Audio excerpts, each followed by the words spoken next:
सत्तानि नैनं दहति नैनं प्रलयश्चापो नशोषयति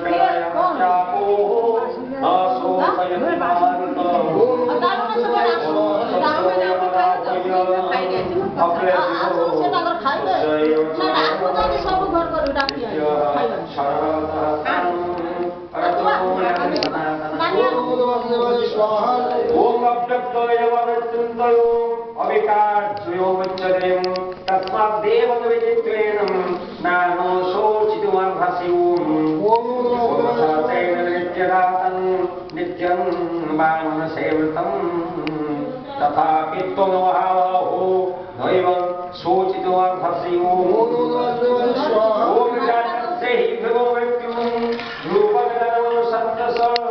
तस्मात् वैहाज्यते नानो शोचितुमर्हसि ओम